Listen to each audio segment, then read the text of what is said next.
Најнегативното искуство е кога имаш пари, а немаш каде да ги потрошиш или кога ќе почнеш да ги трошиш, но нема проектот да го завршиш на време. Пред да се бараат пари, треба да се знае точно за која намена ќе бидат употребени и во кој временски рок, односно со каков бизнис план истите ќе бидат реализирани. Ова ни го советуваат странските експерти за користењето на ИПАРД фондовите. Еве што уште имаат да ни порачаат. Како Македонија подобро да ги искористи средствата од ИПАРД програмата? Македонските банкари во Словенија црпеа од искуствата на земјата која веќе 7 години правилно ги насочува и успешно ги троши европските пари. Досега преку овие програми за поддршка биле реализирани околу 10.000 проекти. Само минатата година оваа земја искористила 230 милиони евра. Доволен мотив за платежните агенции на двете земји и Македонската развојна фондација за поддршка на предпријатија преку неколкудневен семинар и посета на успешни, но и нестабилни бизниси започнати со европски пари во Словенија да го приближат ИПАРДот прво до банките кои се неизбежна нишка од оваа програма, а потоа и до македонските потенцијални инвеститори. Словенците советуваат дека главен виновник за неуспешноста на проектите и за неаплицирање е неинформираноста. Свака инвестиција која е започета и не е завршена е негативно искуство. И свако плаќање кое на крају треба да се врача, значи кад корисници треба да вратат паре со исто негативно искуство. И доста често се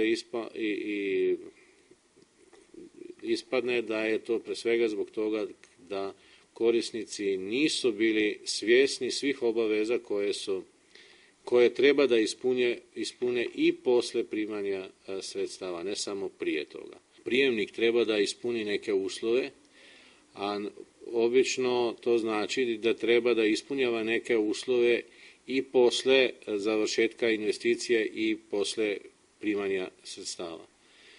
I zbog toga ja mislim da je jako važno da se korisnike, odnosno potencijalne korisnike tih sredstava jako dobro informiše. 5 godini posle investicijata može da dojde ili inspekcija od Slovenije ili inspekcija od Brusel da proveri da li je investicijata odrabotena tako kao što je vo početak od molbata dagana.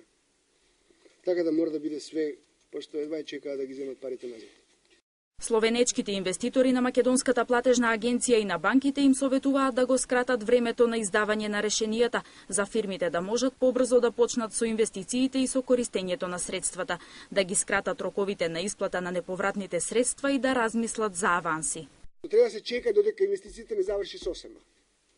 Дури после може да се повратат. Рокот за пријава на тендер е многу крус. Затоа гледате што може да се направи да банките бидат по-флексибилни, по-брзо, за да донесат одлука. Словенечката агенција пак и банките објаснуваат дека не е толку едноставно и дека е потребна издржана документација за апликантот да ги добие парите. A ono što je sad u posljednje vrijeme u Sloveniji bitno je to da mi uglavnom više nemamo plaćanja investicije u tokom izvođenja investicije, nego se pare do kojih ima investitor pravo plaćaju na kraju kad je investicija završena i puštena u funkciju. Pa prema tome i taj dio novca onda normalno, obično investitori obezbede sa bankarskim kreditom. To korištenje sredstava nije prosto da nakažemo sredstva, da doznačimo sredstva na račun komitenta, nego on treba da predloži dokumentat na osnovu koga mi to šaljemo. Svakako postoji varijanta da nas zaobiđu, sigurno, to je uvijek, pošto mi smo finansijski stručnjaci, nismo tehnolozi. Типичен словенски пример за успешно искористување на европските пари е млекарницата Целје. Оваа млекарница е втора по големина во Словенија. Досега има добиено и инвестирано од европските фондови околу 9 милиони евра за технологија, дистрибуција и складирање. Неповратните пари се негде околу 30 до 40%, зависи за кои производи се употребуваат, но на анекс или анекс производи. Тоа е околу 3 милиони евра неповратни средства je mlekarnica dobila. Za investiciji ne se prijavujeme zato što će dobijemo nepovratni pari, nego predvsem zato što su investicije, sakamo da je podobrime пазарниот дел и нормално заради оправданоста, економската оправданост на инвестициите. Македонија имаше успешен старт на ИПАРД програмата. На првиот оглас се пријавиле над 130 апликанти, што го потврдува високиот интерес, поради што Европската Унија ја зголеми предпристапната помош за земјава од 60 на 65,7 милиони евра.